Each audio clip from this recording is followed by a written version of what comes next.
Caríssimo diácono, amados irmãos e irmãs, nossa igreja, nossa casa, nossa família rezando unidas, permanecerão sempre unidas.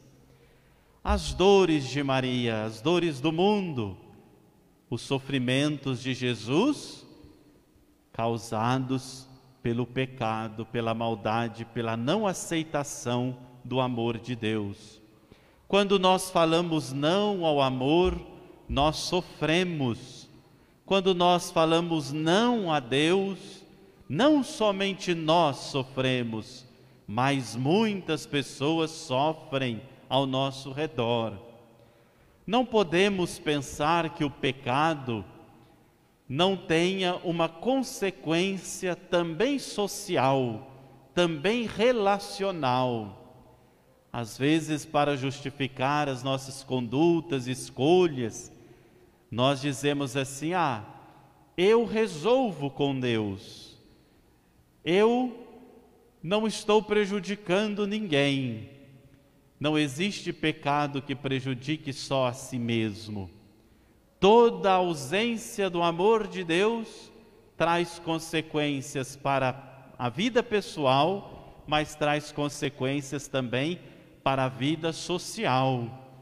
Tem assim os pecados que atingem a vida familiar, a vida comunitária eclesial, atinge a vida das pessoas no mundo. Pensemos, por exemplo, no pecado da injustiça social. Então nós devemos reconciliar com Deus, porque a nossa vida na graça beneficia muitas pessoas e a nossa vida no pecado, distante de Deus, também prejudica a felicidade, a santidade, a salvação de muitas pessoas. Hoje nós celebramos a sexta dor de Maria. E como eu dizia no início, as 4 últimas dores de Nossa Senhora foram todas elas vividas num único dia. No amanhecer e nos primeiros raiar do sol da sexta-feira, depois daquela quinta-feira que Jesus havia celebrado a última ceia com os discípulos, Maria recebe a notícia que o seu filho amado, bendito e querido estava sendo julgado e prestes a ser condenado. Por que Maria estava em Jerusalém naquele dia onde Jesus foi julgado e condenado? Porque estamos celebrando a Páscoa judaica. E Jesus tinha subido a Jerusalém, assim como Maria, que também ia todos os anos. Maria estava para celebrar uma outra Páscoa, a judaica, aquela que fazia memória à libertação do povo de Israel da escravidão do Egito. No entanto, Maria e os discípulos de Jesus celebram a nova Páscoa, a da nova e eterna aliança no sangue derramado na cruz de Jesus. E Maria, em algum lugar em Jerusalém, recebe essa notícia, vê tanto alvoroço na cidade e sai às pressas para ver o que estava acontecendo com seu filho. Os evangelhos apócrifos registram que numa encruzilhada da cidade de Jerusalém, Maria avista um cortejo, muitas pessoas acompanhando aquele cortejo. E o coração de Maria já então enxerga Jesus, percebe que ali estava o seu filho. Quando Maria o encontra, ele já está sentenciado e carregando nas costas um pesado madeiro. É um cortejo que blasfema, é um cortejo que grita palavras horrorosas a Jesus, é um cortejo com muitos soldados que batem em Jesus. E uma das dores de Nossa Senhora, ela atravessa essa multidão e encontra-se com o seu filho. Tem uma parada, tem um momento de oração juntos, mas a oração silenciosa, A oração que Maria nos ensina no encontro do Calvário, a oração da contemplação. E todos nós estamos fazendo e devemos fazer a oração da contemplação. Trocar olhares com Jesus, trocar olhares com Nossa Senhora.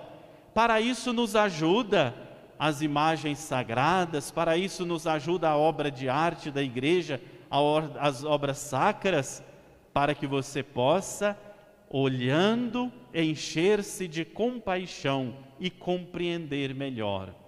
A oração de contemplação precisa ser exercitada na nossa vida. Muitas vezes nós fazemos oração de palavrórios, de muitas palavras a Nosso Senhor, de rezar muitos textos, muitas orações, e algumas até duvidosas, sem aprovação da igreja. Rezar na contemplação. O silêncio é também uma oração. Mas o silêncio é uma oração, queridos irmãos e irmãs, quando diante do mistério nós não temos palavras. Diante do mistério nós não temos palavra. E Maria, diante de Jesus carregando a cruz, estava diante de um grande mistério. Ela sabia que o seu filho era Deus, feito homem, que tinha sido concebido pelo Espírito Santo. Como poderia um Deus carregar uma cruz numa fragilidade tremenda? Para compreender esse mistério, somente no silêncio. E diante do mistério nós fazemos silêncio para não falar bobagem, porque as nossas palavras são poucas, são frágeis, diante da grandeza de um Deus que não explica, que não se explica. Ninguém explica Deus. Quando estamos diante da Eucaristia, a oração silenciosa, contemplativa, porque nós não sabemos explicar como um Deus pode caber num pedacinho de pão e num pouquinho de vinho. É muito maior esse mistério. Então não precisa explicar, entender racionalmente as coisas de Deus, a Eucaristia e outros tantos mistérios da nossa fé. Basta contemplar, e ao contemplar, o Espírito Santo revela.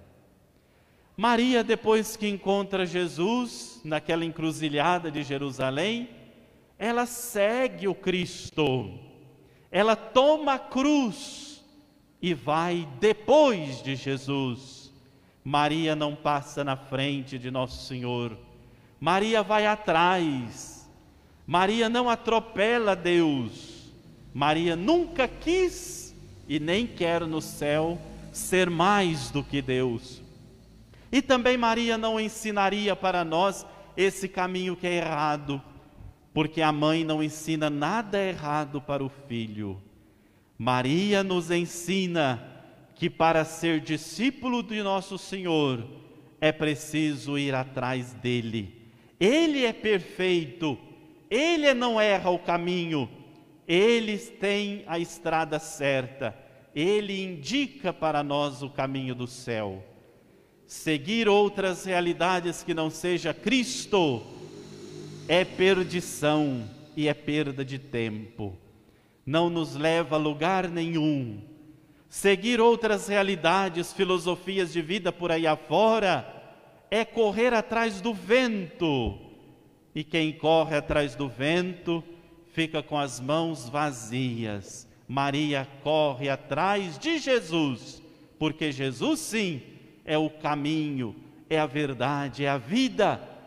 E Ele mesmo nos ensinou: ninguém vai ao Pai se não for por mim. Se você quer mesmo, meu irmão e minha irmã, se salvar, se você quer de verdade um dia a vida eterna, é com Jesus que você chega lá. De outra forma, vai quebrar a cabeça, vai se arrebentar todo, vai se machucar na vida e não vai dar certo. É Jesus que nos leva para o Pai. Maria vê os últimos momentos da vida do Senhor, carregando a cruz, sendo pregado na cruz. Cortou o coração de Maria ver aqueles grandes pregos de ferro atravessar os punhos de Nosso Senhor, atravessar os pés de Jesus. É por isso que o livro das Lamentações canta de modo bonito: ó vós todos que passais por este caminho, parai, olhai e vede se existe dor maior do que a minha dor. A dor de Jesus e a dor de Maria se fundem, e Maria, junto de Jesus, ela ajuda a aliviar a dor do coração do filho. Muitas vezes nós ficamos muito preocupados diante da dor do outro. O que eu vou dizer? O que eu vou falar? Nós estamos nos tempos da Covid, muitas mortes, parentes, amigos, conhecidos, e às vezes precisaremos estar presente. Não significa que você precisa estar dizendo alguma coisa. Muitas vezes as nossas palavras na hora da dor, da perda, são palavras que não servem para nada. É melhor ler a Bíblia. Por isso que num velório se deve abrir a Bíblia. Na oração pelo defunto se deve abrir a Bíblia. A nossa palavra não é nada, não consola não. Às vezes o outro precisa não de explicações racionais. E às vezes até pessoas que diante do sofrimento do outro dizem assim: ah, eu passei pela mesma coisa. Fulano teve a mesma doença e morreu. Quanta bobagem, não fala nada não, fica em silêncio. Porque atrapalha, não ajuda. O silêncio é presença que integra, é presença grandiosa. Às vezes na dor do outro ele não precisa de palavra, precisa de silêncio para ser escutado. Nossa Senhora não diz nada diante de Jesus. Nossa Senhora não tem nenhuma palavra diante da morte de Jesus. Mas Nossa Senhora tem presença, tem olhar, tem um coração que se derrama. Santa Brígida teve umas revelações de Nossa Senhora sobre os últimos momentos da vida de Jesus. Vale a pena ler. E Santa Brígida dizia que Nossa Senhora revelou a ela que quando Jesus estava pedindo água na cruz, e ninguém deram água a Jesus, deram vinagre, deram azedume da maldade do coração. E Maria pensou: meu filho, eu só tenho a água das minhas lágrimas. Queridos irmãos e irmãs, é o coração silencioso, presente, solidário, fraterno de verdade, que oferece tudo, que oferece um ombro amigo, que estende a mão, que não se ausenta quando todo mundo vai embora. Isso é amor. E o amor de Nossa Senhora é uma escola para nós, porque é o amor que permanece quando todos vão embora. Todos abandonaram Jesus. Ficou Maria aos pés da cruz, ficou Madalena, uma mulher marcada pelo amor de Cristo, uma mulher que teve a companhia de Jesus quando todo mundo foi embora da vida dela. Quando estava arrasado o coração de Maria Madalena, permaneceu com ela só Jesus. Quem permanece é porque ama. Permanecer.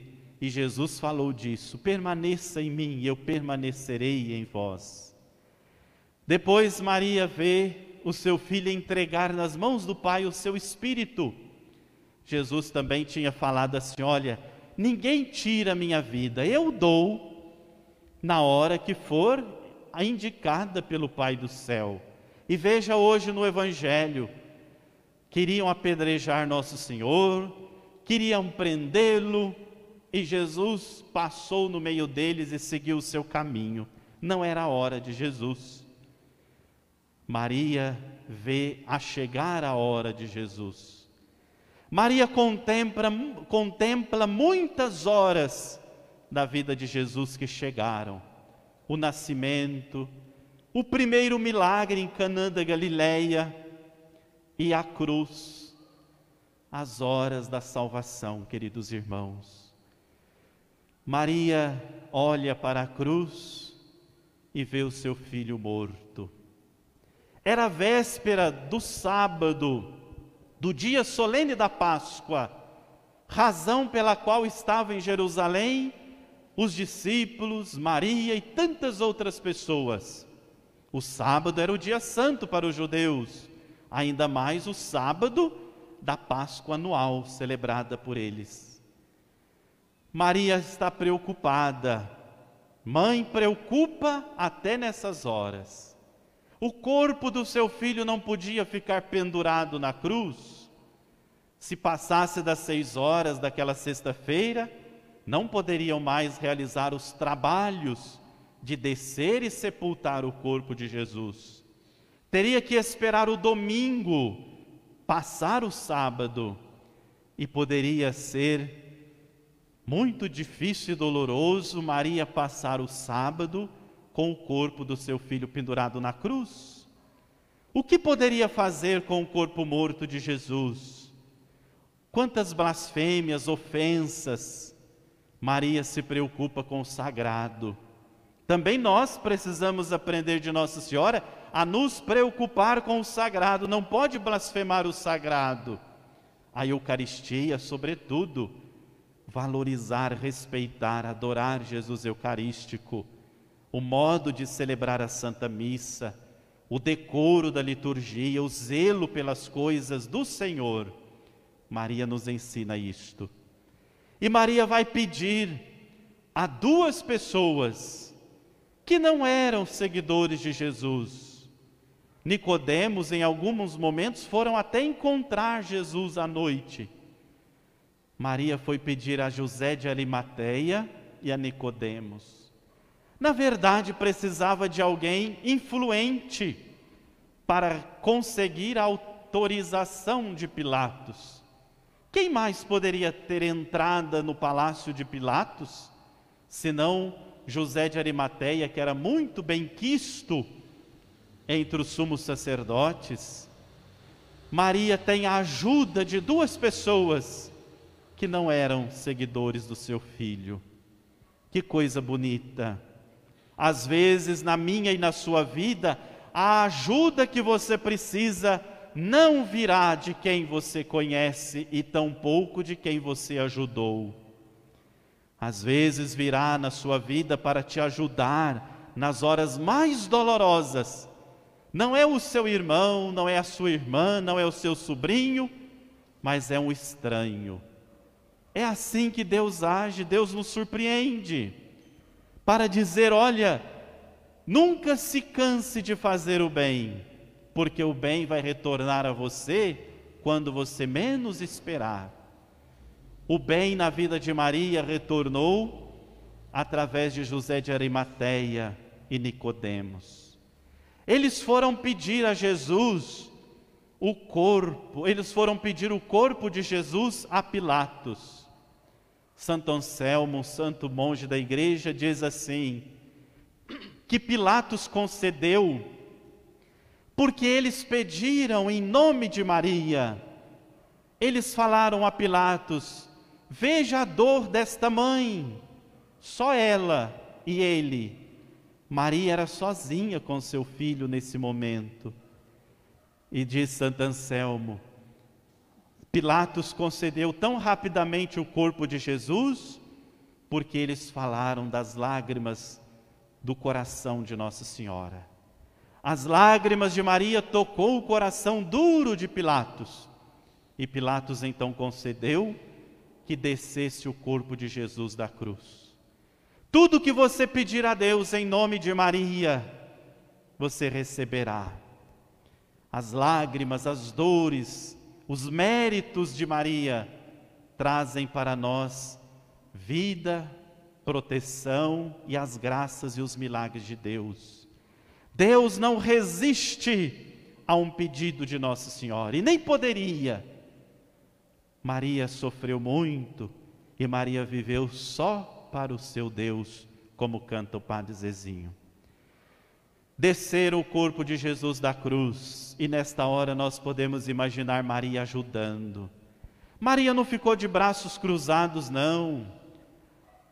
Santa Brígida também escreve que o modo como descer o corpo de Jesus da cruz, foram colocando 3 escadas. Tiraram a coroa de espinhos, tiraram os pregos, arrancaram das mãos, dos pés, e foram então com um pano de linho descendo o corpo de Jesus da cruz, como nós fazemos no gesto encenatório. E Maria espichou os braços para ajudar a segurá-lo. Uma mãe não deixaria de fazer isso, não.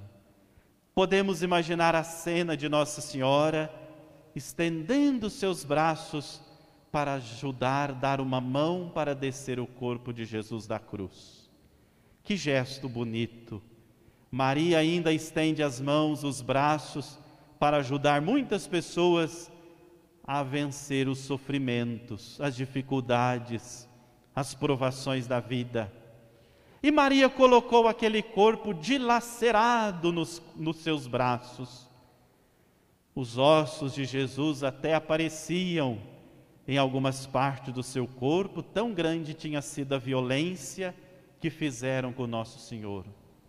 A violência que fizeram com Jesus era a violência que se fazia com todos os que eram condenados à cruz. Quando a pessoa chegava para ser crucificado, ela já tinha que estar quase que desfalecida, senão a morte seria muito penosa. Era mesmo assim que agiam os soldados romanos. Maria segurou aquele corpo todo arrebentado, machucado, ferido, o coração rasgado. Maria viu o que fizeram com a santa cabeça de Jesus quando enfiaram uma coroa de espinhos. Maria deve ter acariciado Nosso Senhor. E mais uma vez, nenhum grito, nenhuma loucura expressada pelas atitudes e palavras de Maria, nenhuma revolta com Deus. A única que poderia se revoltar com Deus no mundo era Nossa Senhora. Tinha motivos para isso, mas não fez, porque tinha fé. Maria sabia em quem tinha colocado a sua confiança.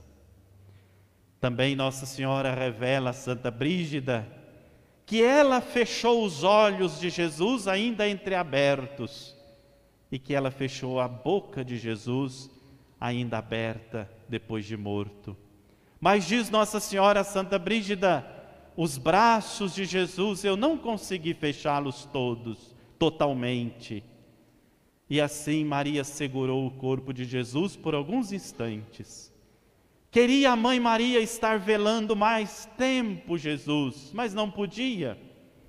Já quase beirava as 6 horas da tarde. Talvez alguém tenha dito a Nossa Senhora, precisamos ser rápidos, Maria. Precisamos dar sepultura ao seu filho. Ah, meus irmãos e minhas irmãs, que no tempo de pandemia de Covid-19 passa pela solidão de não poder velar, de não poder tocar no corpo dos entes queridos, um luto que não acontece e às vezes uma consequência de um luto que não vai acabar. Pede a Nossa Senhora para ajudar a curar o seu coração, você que passou por essa experiência de enterrar alguém sem poder velá-lo. É doloroso. Nossa Senhora teve este destino. E Nossa Senhora acompanhou o último cortejo de Jesus. Quando era para bater, xingar, destruir a moralidade de Jesus, a santidade de Jesus, tinha uma multidão. Na hora de dar sepultura ao Filho de Deus, apenas Maria, José de Arimateias, Nicodemos, João Evangelista, Madalena, pouquíssimas pessoas acompanharam o último caminhar de Jesus. Depositaram Jesus numa rocha, fecharam com uma grande pedra e esperou a última palavra, aquela que viria do Pai. E a última palavra que viria do Pai foi ressuscitar Nosso Senhor. Queridos irmãos e irmãs, a força da fé gera em nós esperança. E diz São Paulo que a esperança não nos decepciona. Hoje nós olhamos para esta cena aqui diante de nosso altar. Maria olhando para o corpo morto e desfalecido de Jesus, seu filho. Quanta dor, quanta solidão. O que passou no coração de Maria naquela hora? O que sentiu Maria naquele momento? Ter nos braços aquele mesmo corpo que um dia na noite do Natal ela pegou como uma criança linda recém-nascida, que muitas vezes amamentou, deu de comer, ensinou as primeiras lições da vida. Aquele mesmo Jesus que Maria andava em Nazaré, de um lado para o outro, como mãe caminha com os filhos. Aquele mesmo Jesus que Maria viu há 3 anos atrás sair da sua casa com o ideal, trazer o reino de Deus. Era tão lindo Jesus, porque todo filho para a mãe é lindo. Era tão lindo Jesus, e agora Maria não o reconhece. O profeta Isaías já tinha escrito sobre esse momento. Tão desfigurado estava que não parecia gente. Pelo que fizeram com o Senhor, não tinha aparência de ser humano, aquele que assumiu a nossa aparência. O homem destruiu a aparência humana em Deus, mas continuava sendo Deus na sua essência, no seu coração. Na verdade, a morte de Jesus na cruz nos ensina: o homem pode destruir tudo, mas não destrói Deus. Louvado seja nosso Senhor Jesus Cristo, para sempre seja louvado.